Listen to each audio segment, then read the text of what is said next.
जय श्री कृष्ण। मैं संध्या रानी बांके बिहारी जी के चरणों में श्री कृष्ण कथा के कुछ पुष्प अर्पित करने जा रही हूँ। सभी कृष्ण भक्तों को इस कथा में आमंत्रित करती हूँ। वसुदेव द्वारा सारे द्वार और किवाड़ बंद कर लेने पर पहरेदार जाग गए। उन्हें नवजात शिशु का क्रंदन सुनाई पड़ा। कंस शिशु जन्म का समाचार सुनने की प्रतीक्षा कर ही रहा था। पहरेदारों ने आकर सूचना दी, शिशु उत्पन्न हुआ है। कंस अपनी तेजी से शैया से उठा और चिल्लाया, अब मेरे जीवन का क्रूर काल उत्पन्न हो आया है। उसकी मृत्यु निकट आई है, अतः उसे रोमांच हो आया। वह उस स्थान की ओर भागा जहाँ शिशु ने जन्म लिया था। देवकी ने कंस को अत्यंत विनीत भाव से प्रार्थना की, हे भाई, इस लड़की को मत मारो। मैं वचन देती हूँ, ये तुम्हारे पुत्र की वधू बनेगी, इसका वध न करो। तुम्हारा वध किसी कन्या द्वारा तो होना नहीं है, यह तो बड़ा शुभ लक्षण है। यहाँ तो एक कन्या ने जन्म लिया है, तुम्हारा वध तो एक बालक द्वारा होना है। अतः कृपा करके मेरी इस पुत्री का वध न करो। हे मेरे भाई, तुमने मेरे कितने सारे सूर्य जैसे प्रतापी नवजात शिशुओं का वध कर दिया है। कंस इतना क्रूर था, उसे अपनी बहन देवकी की एक भी प्रार्थना सुनाई न पड़ी। उसने अपनी बहन को डांटते हुए नवजात शिशु को छीन लिया और निर्दयता पूर्वक पत्थर पर उसे पटक कर मार डालना चाहा, किंतु वह शिशु तुरंत ही उसके हाथ से छूट गया। आकाश में जाकर विष्णु की अष्टभुजा अनुजा के रूप में प्रकट हुई। वह सुंदर शिशु सुंदर वस्त्रों, पुष्प मालाओं, आभूषणों से सुशोभित थी। अपनी 8 भुजाओं में धनुष, भाला, तीर, घंटा, शंख, चक्र, गदा और ढाल धारण किए हुए थी। कन्या को प्रकट देखकर, जो वास्तव में देवी दुर्गा थी, सिद्ध, चारण, गंधर्व, अप्सरा, किन्नर और सारे देवतागण उसे वस्तुएं भेंट करने लगे और देवी की प्रार्थना करने लगे। तब वह देवी कंस को संबोधित करके बोली, अरे धूर्त, तू मुझे कैसे मार सकता है? तुझे मारने वाला बालक इस संसार में पहले ही प्रकट हो चुका है।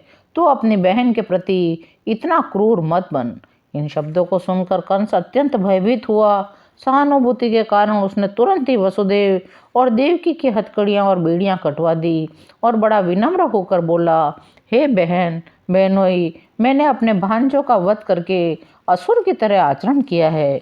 मैं नहीं जानता मेरे इन कार्यों का क्या परिणाम होगा। स्वर्ग के निवासियों की वाणी पर विश्वास करके मैंने अपनी बहन के शिशुओं को मारकर कितना पाप किया है।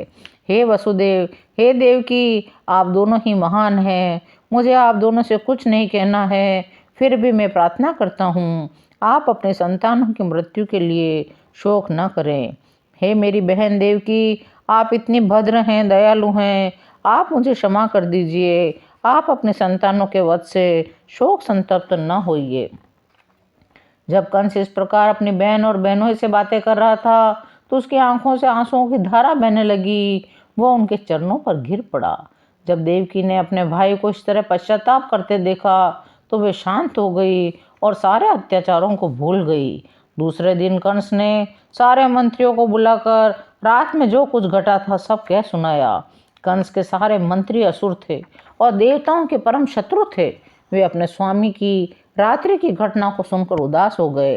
वे कंस को सलाह देने लगे, श्रीमान, हमें चाहिए सारे नगरों, कस्बों, गांवों और गोचरों में विगत 10 दिनों में जितने बालक उत्पन्न हुए हों उन सबको मारे जाने का प्रबंध करें।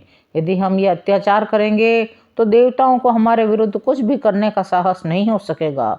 वे सदैव हमसे युद्ध करने से डरते हैं। यदि वे हमारे कार्यों को रोकना भी चाहेंगे तो भी उनमें ऐसा साहस नहीं जुट पाएगा। असुरों ने कहा, यदि शरीर में कोई रोग हो और उसकी परवाह न की जाए तो वह असाध्य बन जाता है। हमें इन देवताओं से सदैव सावधान रहना चाहिए, अन्यथा ये दबाए नहीं दबेंगे। वैदिक आदेश ब्राह्मण, गाय, तप, त्याग, दान, पुण्य, ये सारे कृत्य भगवान विष्णु को प्रसन्न करने के लिए हैं। अतः हमें चाहिए हम तुरंत ही उन सारे ब्राह्मणों, ऋषियों का वध करना प्रारंभ कर दें जो अनुष्ठान कार्यों में संपन्न करने में लगे हुए हैं। सारी गायों का हमें वध कर देना चाहिए ताकि यज्ञ के लिए घी न मिल सके। कृपया हमें इन समस्त प्राणियों का वध करने की अनुमति प्रदान करें राजन। इस प्रकार असुर मंत्रियों द्वारा मंत्रणा किए जाने पर धूर्त कंस ने, जो सर्वभक्षी अनंत काल की हथकड़ी और बेड़ियों में जकड़ा था, ब्राह्मणों तथा वैष्णवों को दंडित करने का निश्चय किया। उसने असुरों को आदेश दे दिया और सभी साधु पुरुषों को सताइए, और तब वह अपने घर चला गया। असुरों ने इस क्रिया को मानो त्वरित रूप से करके अपने मृत्यु को बुलावा दे दिया। साधु पुरुषों को दंडित करने का परिणाम असामयिक मृत्यु ही नहीं होता। यह कार्य इतना घातक होता है कि कर्ता क्रमशः अपना सौंदर्य, अपना यश और धर्म खो देता है। उसे उच्च लोकों में जाने की प्रगति भी रुक जाती है। भक्तों तथा ब्राह्मणों के चरण कमलों के प्रति किया गया अपराध श्री भगवान के चरण कमलों के प्रति किए गए अपराध से भी बड़ा होता है। इस प्रकार ईश्वर विहीन सभ्यता विपत्तियों का घर बन जाती है। इस प्रकार कंस के द्वारा उत्पीड़न यह अध्याय यहीं विराम लेता है।